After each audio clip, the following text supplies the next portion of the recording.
we're in a situation now just because of macroeconomic situation that we've had more supply in CISOs than demand for the first time. Everyone can answer the question, what's success look like in 90 days? It's all the stuff that's broken in front of me needs to be fixed. So assemble the council. Today, we have the pleasure of speaking with Michael Piacente regarding the CISO job market in 2025. The discussion aims to give valuable insights to CISOs for executive roles, for market opportunities, and everything in between. Michael Piacente is an executive recruiter and managing partner over at Hitch Partners. He's a retained executive search firm in information security, business technology, cloud infrastructure engineering, and in product management. Michael has considerable experience across this entire landscape. I am not in the shallow water to say that Michael might be one of the most in-demand executive recruiters in the CISO landscape. So, Michael, welcome to the Cybersecurity Council. I am very glad to be talking to you today. Thank you to all the cyber leaders out there everywhere. Please say hello to our audience, Michael. Glad to have you. thank you. It's an honor to be here. Thanks for having me. Today will be the first part of two conversations with Michael. Again, today we're focusing on the job market for 2025. And in the future, we will talk to him about brand and reputational management for CISOs.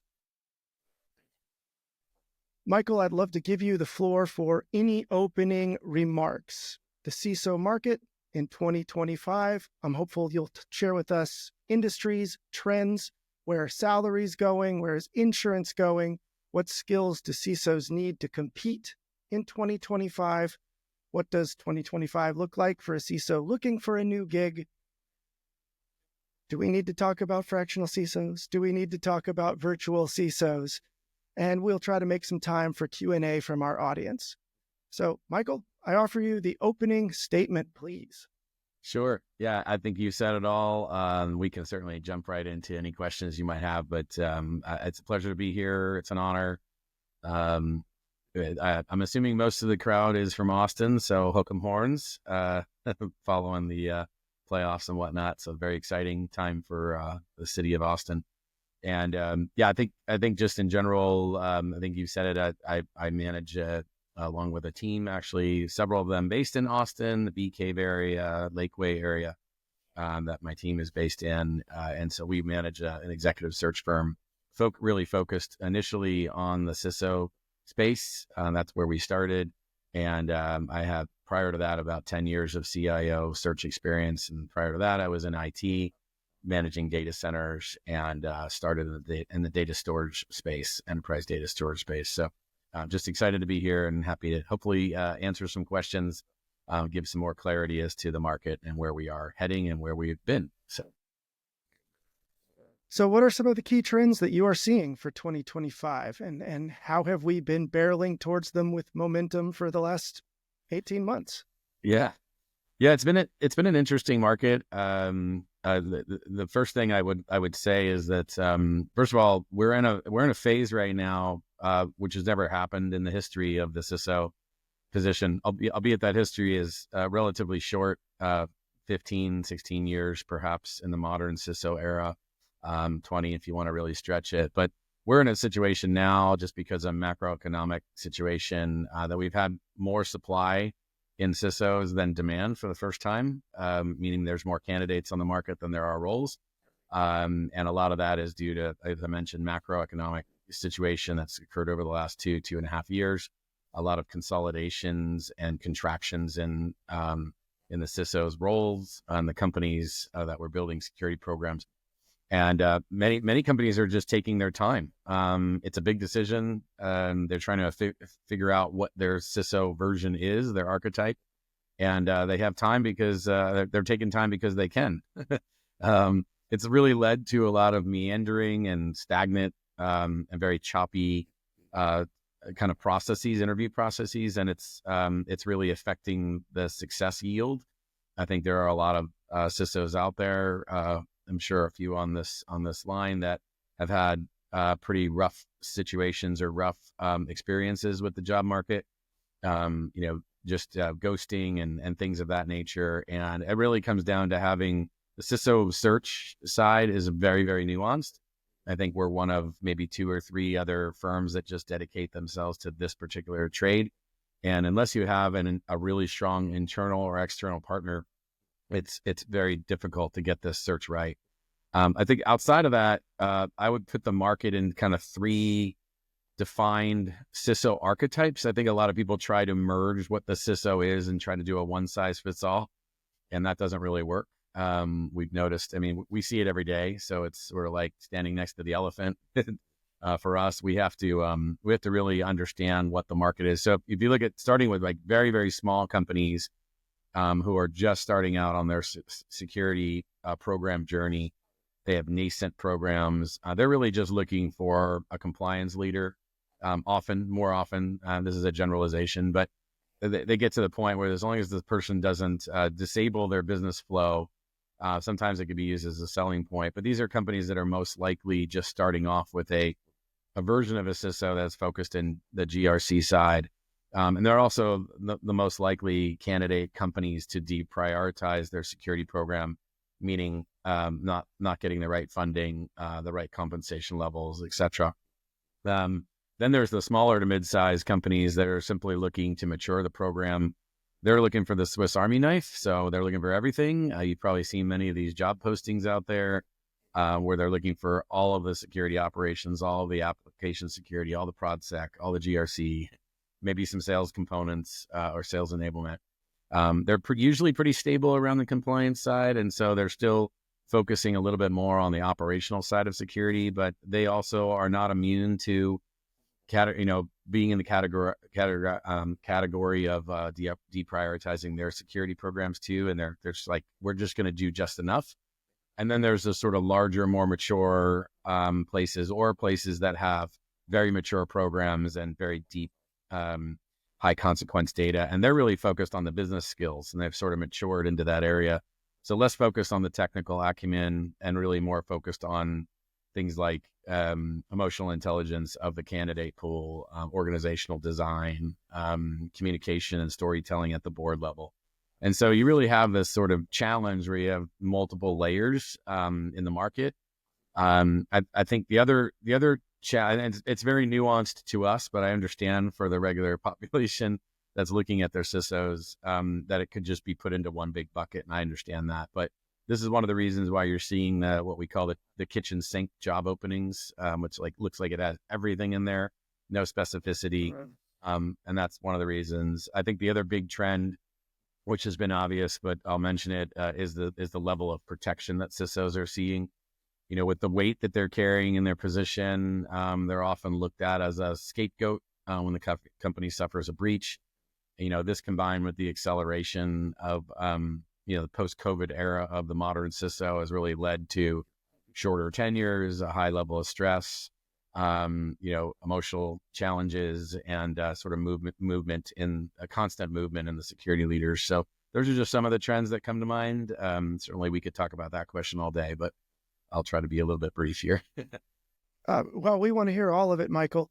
I would like to ask you a little bit about the headwinds. I've heard you say things like, for the last 18 months or even 24 months, things have been difficult for CISOs, CISO transitions, and security commoditization, at least at that senior level. When you think about those things, the headwinds that come to mind for me, the election, the market. We've had some global instability, oil prices. What's real? What are the actual headwinds that have made the last 18 months difficult for CISOs? Yeah, I haven't noticed any of those things actually. No, I'm just kidding. No, that's I think it's the joke around it's like, what's that movie, Everything Everywhere All the Time? So that's kind of that depicts the CISO world very well. It's everyone wants everything, but it's really difficult to have everything, especially depending on your narrative and your company. But yeah, the headwinds are, I would say, what wasn't real is I heard a lot of people say it's going to be better after the election. And if you think about what happens during the election, yes, the new government is elected, but the new government is not yet in place. And we see this every 4 years or so. It's really, I mean, we saw it with interest rates, was a direct correlation when literally the day the interest rates were lowered, it was definitely a huge kind of shot in the arm in a positive way in the market. So I think most of this is financial. So I think anything you can tie to financial stability, financial upswings, we'll start seeing that. And by the way, that's a good thing. When we first started this business, the CISO kind of, I would say, trajectory or position wasn't really on the radar screen as an executive level position. It wasn't a seat at the table. And I would say today and going into 2025, it's very much a seat at the table. Now, with that seat at the table, you get treated like all the other big girls and boys at the table.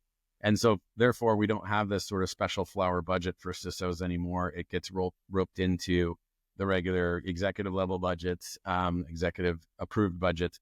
And so we're starting to see that now, that the CISO is actually at the seat at the table and also treated very, everyone understands a little bit more what's going on. And so they're not immune to consolidation, contraction, things of that nature.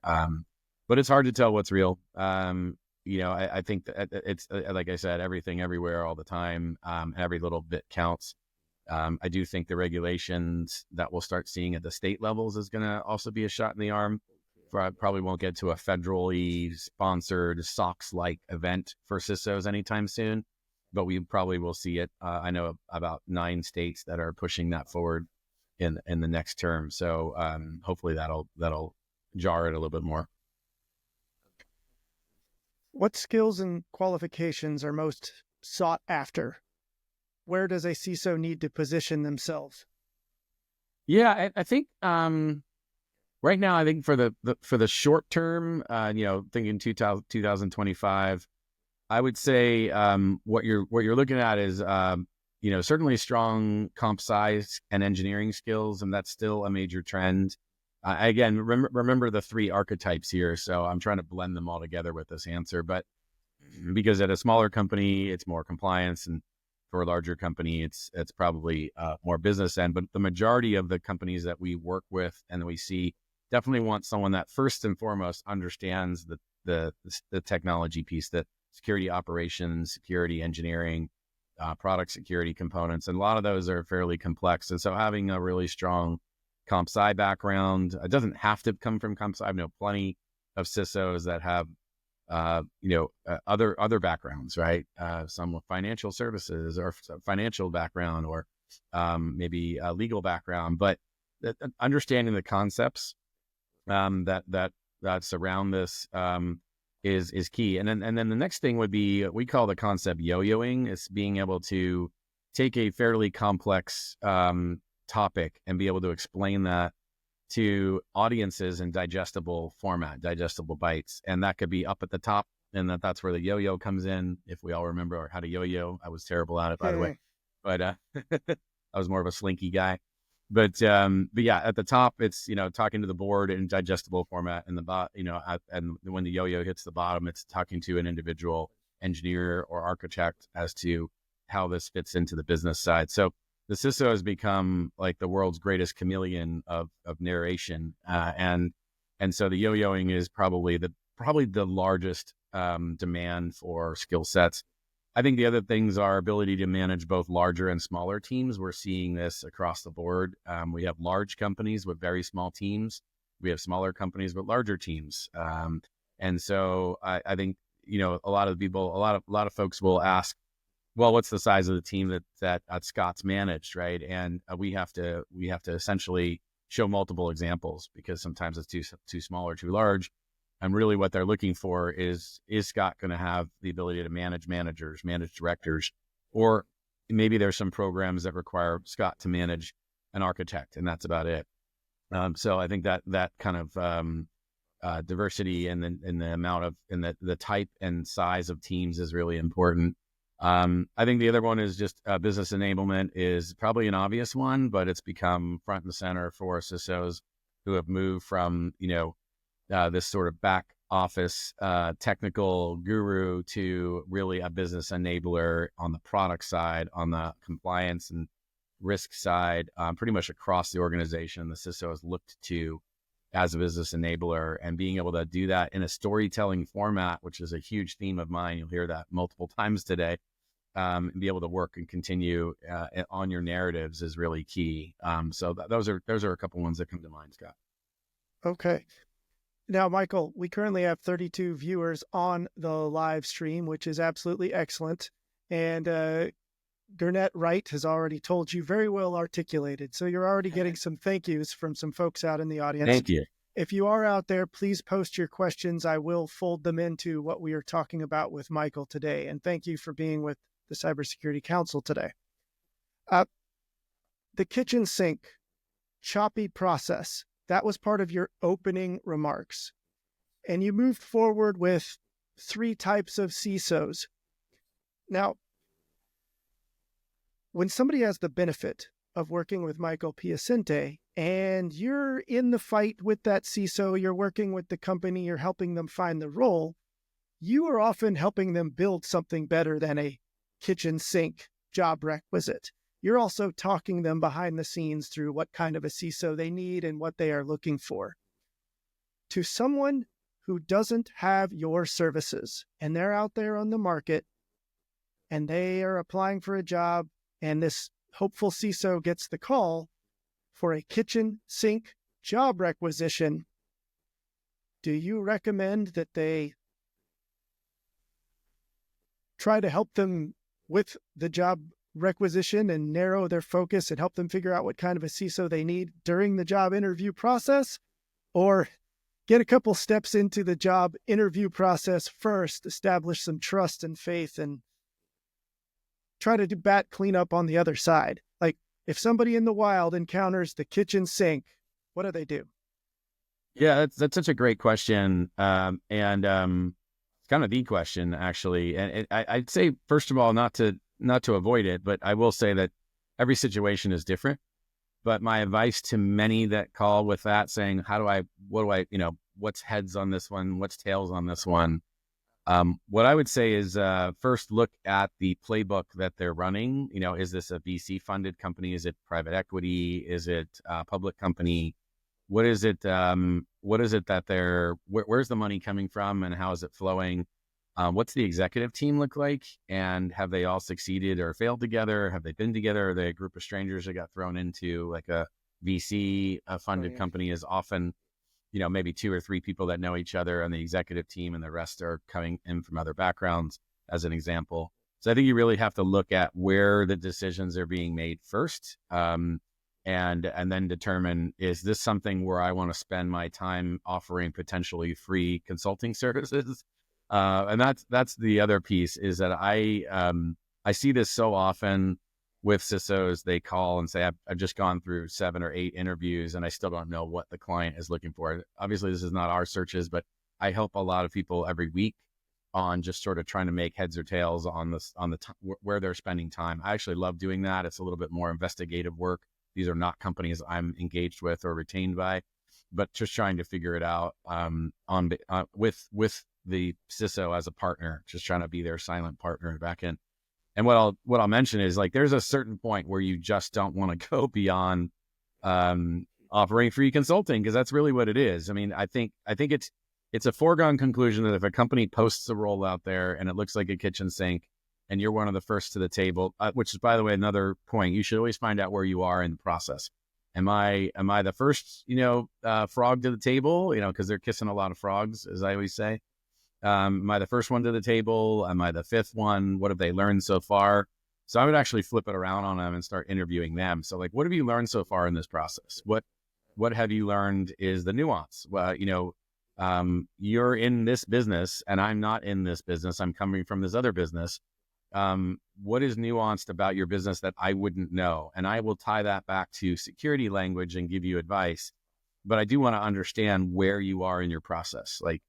You can't really come right out. I mean, I guess you could come right out and ask, am I the guinea pig here? Well, you can probably feel it more often than you can ask it. And so I'm probably the one sort of advocate that makes sure that companies are not using and abusing CISOs' time. Unfortunately happens way too often, and it's annoying. And some CISOs who I love, the CISOs, by the way, have just the greatest attitudes. So positive. I have so many be like, well, it's really good for me to practice my interviewing. I'm like, yes, it's also time you're never going to get back. So I'm also trying to be their advocate as best as I can. There have been times where I've called out companies that I knew executives, and I'm like, hey, your process stinks. And let me tell you what's happening on behind the scenes on the CISO channels, the Slack channels, which I'm on like 10 of them. So I see what's going on. And it goes for my own searches too. I want to make sure that we're getting, that the process is a good experience for people. But I do go back to companies often and be like, look, I'm not trying to self-promote to get myself in there. I want to just give you an honest, unabridged version of what your reputation, what your narrative is, how it's resonating or not resonating. And so I'm here to help you with that, but unfortunately I can't do that across the board. CISOs really have to start recognizing where they're spending most of their time. If you're ever wondering, you're welcome to call me and I'll have a session with you. I do it every week. But yeah, that's kind of what I would say is going on there. So. Okay. Michael, I've got some more questions for you, but I'm going to turn to our audience and let's help the people on the line. Okay. So Joji Paul asks, what are some of the top trends you see with candidates not getting the job?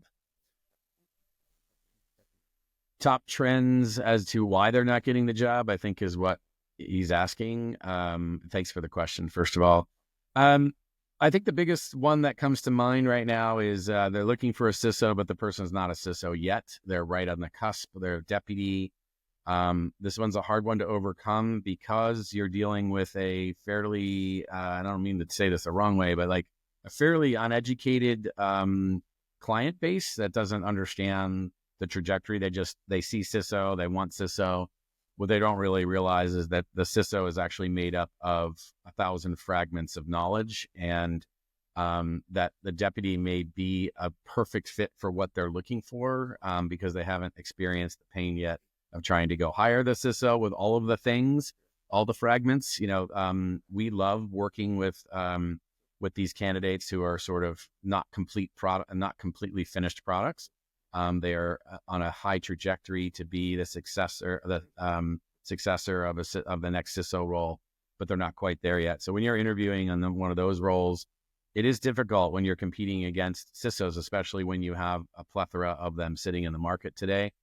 But that is a big one. I think having candidates put things in digestible format for the interviewers. Remember, most interviewers, or if I didn't say it before, I will tell you, we do this thing called interviewing the interviewers, where on every one of our searches, we interview the entire executive team before we actually kick off the search or introduce live candidates to the process.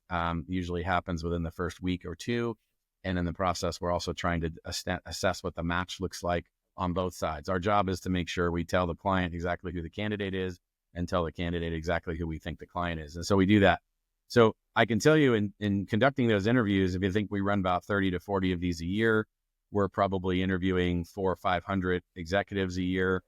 These are small interviews, by the way. They're like 15, 20 minutes. 80% of the people that we interview in these companies do not know exactly what they're looking for, cannot narrate what they're looking for, and certainly don't have the questions in mind for a proper interview of a CISO. When we do find one, it's such a relief. And we find an executive who truly knows how to interview a CISO. But a lot of people don't know how to interview CISOs. And I think going into that, you have to know that. So that's another big trend is to know what they're asking, make sure you're qualifying what the answers are, maybe ask them a qualifying question. Was that the level of detail you want to hear? Because I can guarantee you the interviews that you're going through are probably asking very high level questions and they're expecting a pretty detailed answer or vice versa. So I think it's this Q&A back and forth that can be really tricky for people. And that's where I see most people when I ask them, okay, how was the question posed to you? And they say, here's how it was. I was like, okay, well, let's walk through your answer. Let me do a role play with you here. And I'm like, I see it now. I see why they may not have been. Yeah. So role playing so incredibly valuable. It is. And I apologize in advance, but I always put CISOs on. I put them right on the spot, and we do role playing like right there because it's so important to just get your mindset into that interviewing capacity. It's hard. But by the way, CISOs are amazing at so many things. Like I said, 1,000 fragments of knowledge. Interviewing is not one of their strong points. So it takes a lot of practice and preparation, yes. and that's just another reason why you want somebody like Hitch Partners in your corner. Even if you think you have softened all of your rough edges, you could still help polish just a little bit further. Another and like audience question. One more point on that is I want to make sure everyone knows it's okay not to be great at interviewing. It's okay, right? Like, don't beat yourself up. Don't be hard on yourself. Just work on it every day. This is not a muscle. Negotiating offers is another one. CISOs are terrible at it. And that's okay, right? Like, that's what we're here for, right? So I just want to, that's my PSA to everyone out there is be good to yourself, be kind to yourself, be good to the people that are helping you. But mostly just, make sure you take a breather and be like, don't stress about it. I know it's hard because you're kind of under the gun, you're doing all this time, etc. But I just want to make sure everyone knows that. I appreciate you letting us grow. Exactly. Okay. Sasan Atari asks, how does my approach change if I'm the first or the 100th frog? I'm the first CISO to interview. I'm the 5th CISO. How do I adjust knowing where I am in their evaluation process? Yeah, great question. Hi, Sasan. Good to hear from you. First of all, if you're the 100th frog, run the other way as fast as you can. That's an easy one. If you're the first frog, I can't believe we're talking about frogs, but somehow that stuck, I guess. I think that I think just more interviewing them. Okay, I'm the first one through the process. Awesome. Let me just turn this back on you. Like, walk me through what success looks like in 18 months for you. Each interviewer, right? Everyone's going to have a different answer to that. It's not an answer, by the way, that you should expect a very prolific answer for. And that's okay. Again, right? These are not as tough as it is for CISOs to interview. Remember, it's also tough for the interviewers to interview you because they don't exactly know what your trade is. So keep that in mind. It's not their fault, right? They just have never done this before for the majority of the time. Even if they had a CISO before, it's very difficult for them to narrate what success looks like. I always ask that question specifically 18 months because 18 months is a little bit further out. So it gives them a chance. It's not 90 days. Everyone can answer the question, what's success look like in 90 days? It's all the stuff that's broken in front of me needs to be fixed. So yes, 18 months is like, I assume that I fixed all that stuff. And now I'm thinking a little bit further out, but not too far out, right? So I think that's one of the ones. I think just having great interview questions to leave a trail behind. Sasan, like, for instance, I always guide interviewees for my clients to come up with 3-4 really, really strong questions about that person's particular interest and problems in the business. So if it's the product person, for instance, the chief product officer is interviewing you, is one of them. Then understand, where's their product direction? Where is it going?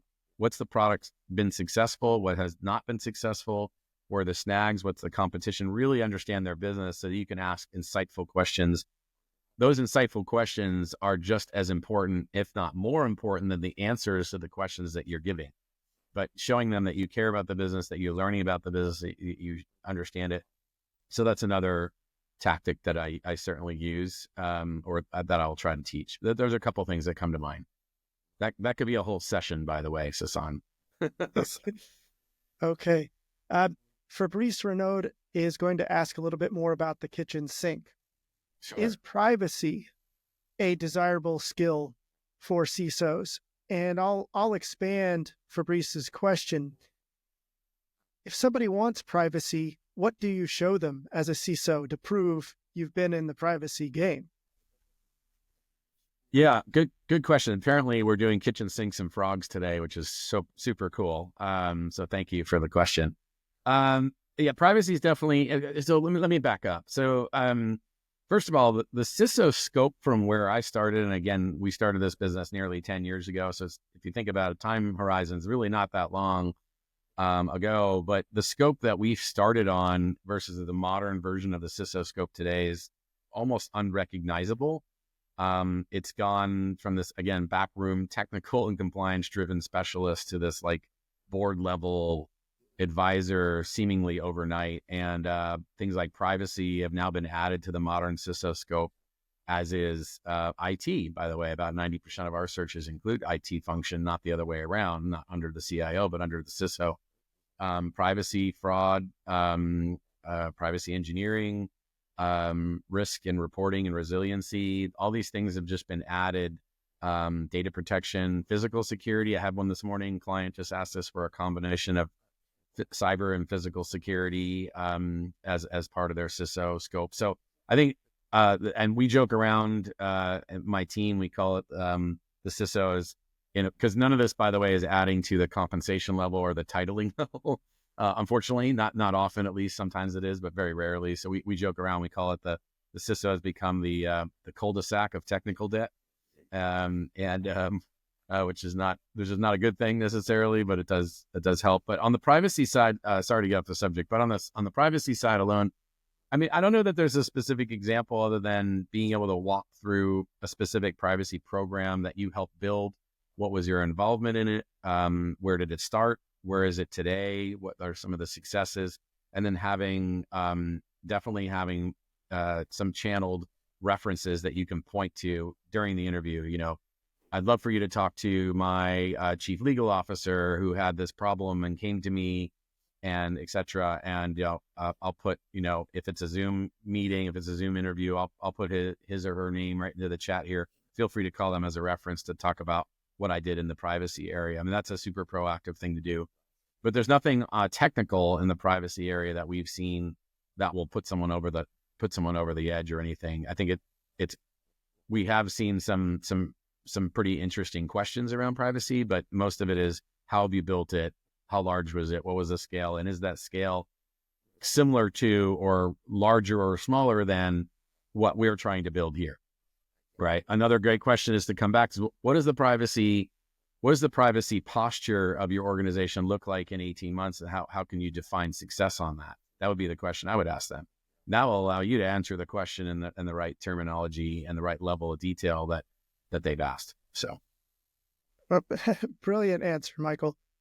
And by the way, you were complimented by Dwayne Gran, who said an intelligent question is worth far more than an intelligent answer. Yes. And okay. Dwayne is also an intelligent person. I know him very well, and I appreciate it. Good to hear from you, Dwayne. Okay. I'm going to combine Vivek S. Menon and Dan Piercy. Both of them are asking about more CISO qualifications. So Vivek is asking about AI security. Where should CISOs invest in themselves? And Dan Piercy is asking about certifications or continuing education advice for the CISO level. What do you have on AI and continuing education? Yeah, so I mean, AI, to be perfectly honest, I don't have a ton of very specific AI related scopes. I mean, look, CISOs, AI is definitely changing the level of AI is definitely changing the level and complexity of the CISO's work. I don't think I know a CISO that's currently out there that's not either in charge of or co-leading the AI strategy and usability models within companies. It's more so, very much more so, the CISO than it is the CIO. I want to point that out. At least statistically, what I see. I might get proven wrong at a later date, but what I see every day when I ask the CISO what they're handling, it's usually that the hot button right now is what is the AI strategy for the company? How are they using it towards the product development? So the CISO is there every step of the way, showing them, okay, if we go down this path, we're going to need this level of security, or we need to educate the team on this level of security. It's not just, here's our process, here's our blueprint, everyone should follow it. They're in the weeds, making sure that everyone understands the usability requirements, the challenges, the threats. And AI has given CISOs a really great platform to explain the attack surface and how complex it is. More so than the cloud even did, right? A lot of people are like, it's the cloud, it's out there, I get it. You guys say I should do this and dual factor, blah, blah, blah, blah. Like AI is actually something that a lot of non-technical folks in the business, can really sort of relate to, right? They're all using it. We're all using AI, right? In some way, shape, or form. And so they're like, okay, I want to be responsible, and I'm going to listen to the CISO's program to do this. So that's really my answer there. As far as, and I'm sure we can get into more of that later, but the other thing on certifications, I'm a huge fan of certs from a continuing education. I'm also a big fan of MBA programs to go, get that next level of education and desire to learn. I think the challenge is a lot of people over index and over emphasize that. Even some clients, I've never had a client to date that said, well, if you don't have this certification or that certification, or if you don't have it, we're going to nullify you.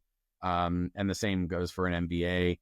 But I think they're great to do. A huge fan of them. And I think we're going to see a lot more of this from a compliance perspective coming up as new regulations from the state level, maybe not so much on the federal level, but certainly we'll start seeing more and more of this. People can go get further education.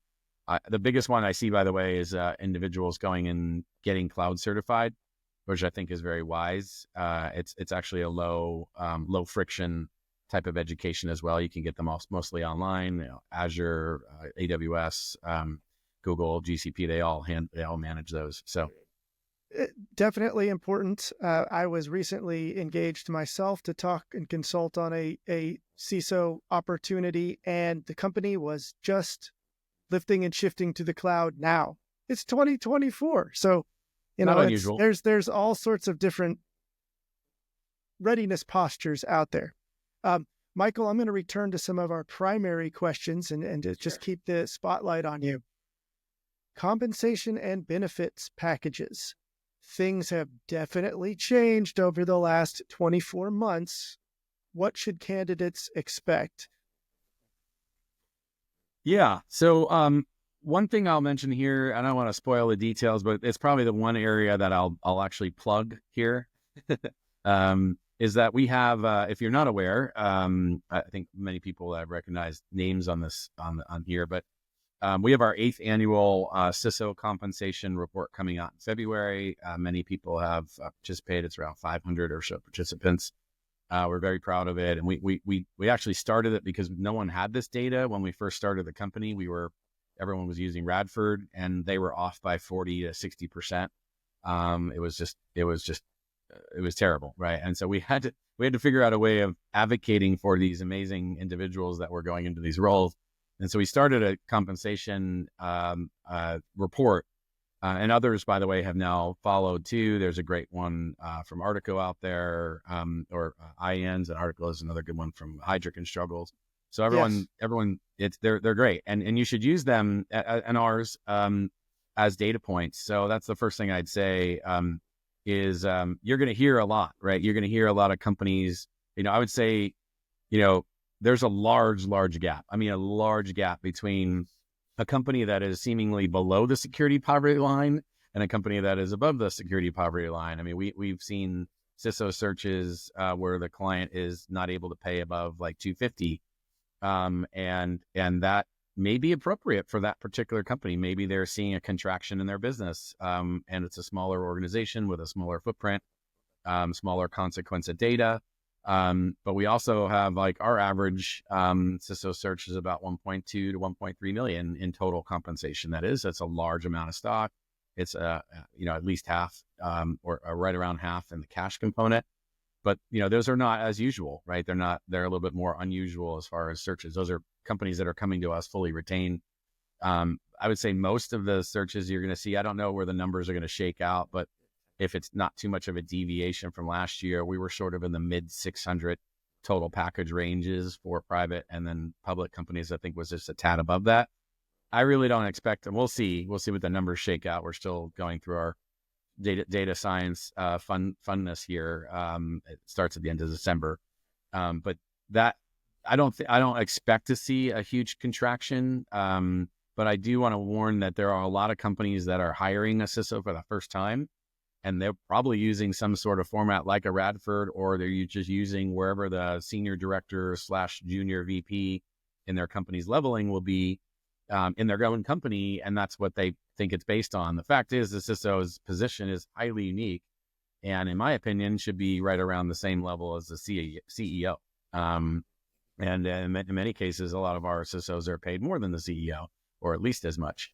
And that shouldn't be unusual to a company. But if a company is hiring for the first time, yeah, you're going to need to kind of tow them over the line. I've had many companies that have come to us say, we just can't get this search right. Could you help us?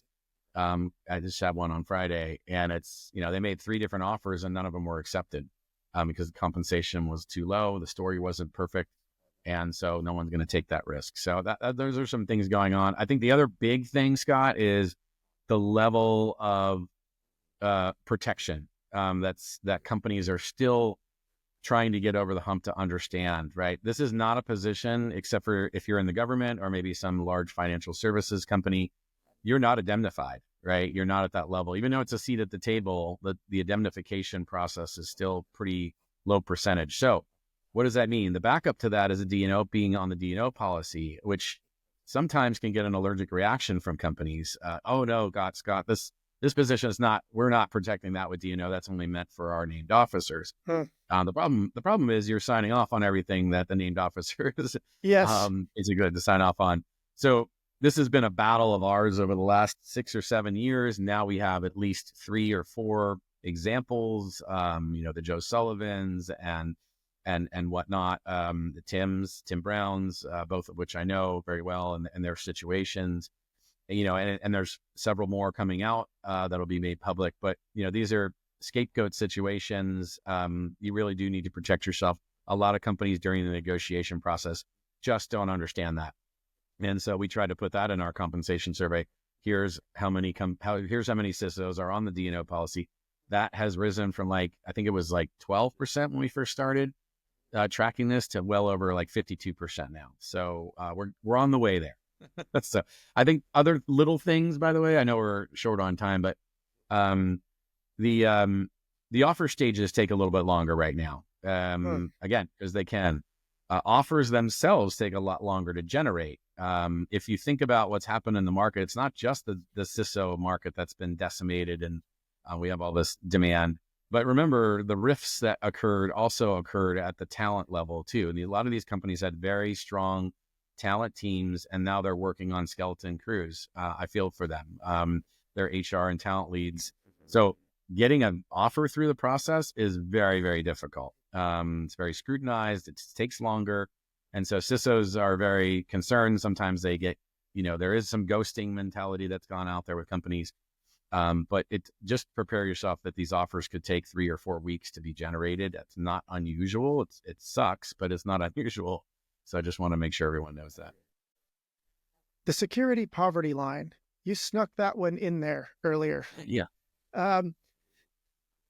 If I go on LinkedIn and Indeed and I go looking for CISO jobs, what's posted is rarely north of 300K and mostly 250, 225, 200, or even lower than that.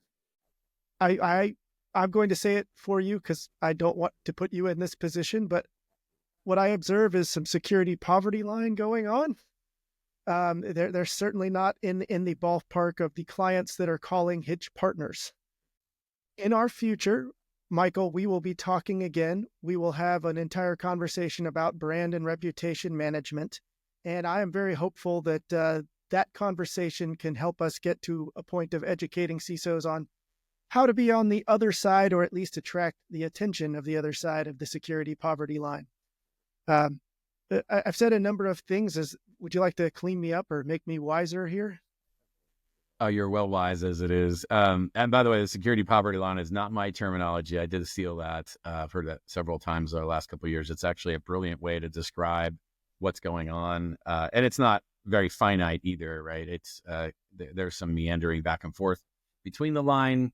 But look, I think while things have improved immensely over the past decade as to the educational level of looking for a CISO, I mean, I'll give you an example of 2016, 17, we were explaining to people what a CISO even did. That was the first conversation we had to our clients. And we actually had a document and a web page that, at that time we're like, here's everything that fits under the current CISO scope. And they're like, I had no idea, right? So they're getting educated. That very rarely happens now. Now everyone just sort of knows a CISO. Before then, they didn't even know who a CISO was. So they know at least 2 or 3 CISOs, so they can go ask them directly. But look, everything is still up in the air. Even with more demand, even with more supply on the market, most companies, you have to think about 80% of them still don't understand how to narrate what it is they're looking for. Our job is to essentially listen to them and try to educate them on 3 different things. The difference between what you want in a CISO, what you need in a CISO, and what you're probably going to be able to attract and retain in a CISO are actually 3 different things. And our job is to give them as much data so that they understand that. It's not to throw a bunch of resumes at them and be like, here, you guys figure it out. Because that's really what postings are, right? Now, on that side, Scott, the thing you have to keep in mind is that only 15 or 20% of CISO roles go to someone like me, to my competitors.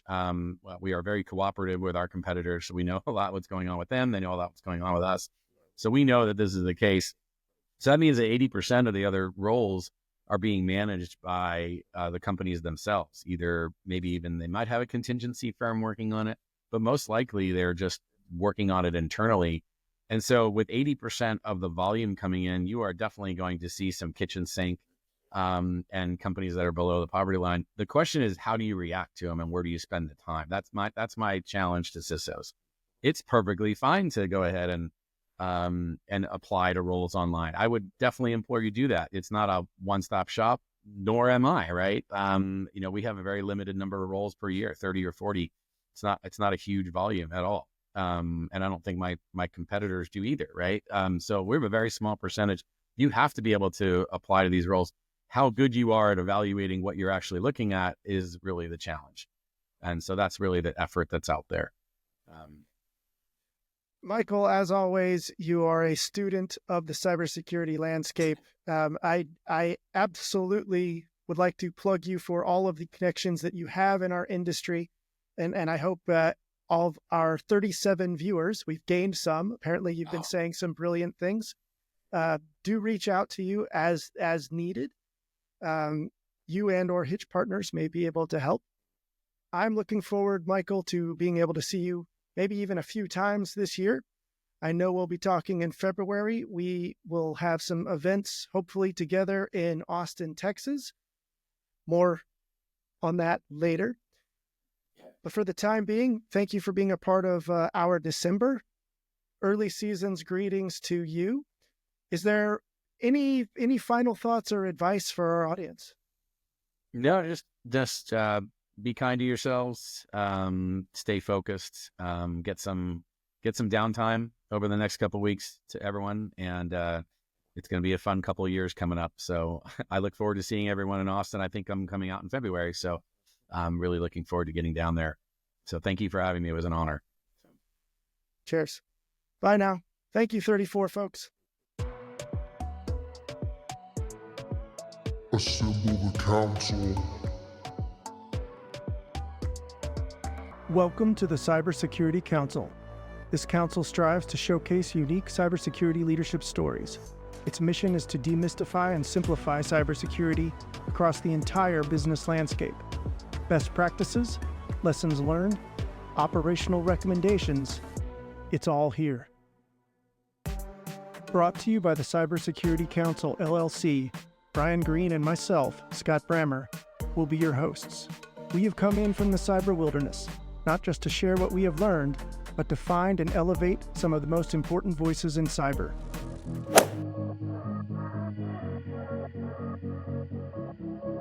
We started the Cybersecurity Council 3 years ago to be a private place for security leaders to get together, share best practices, lessons learned, develop personal and professional relationships.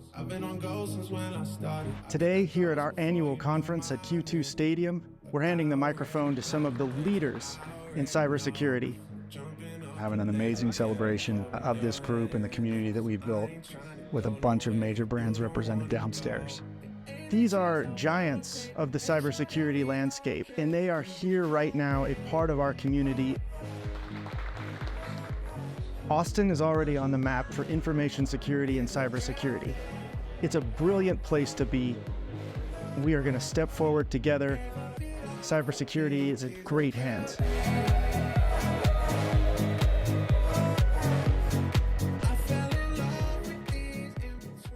Assemble the council.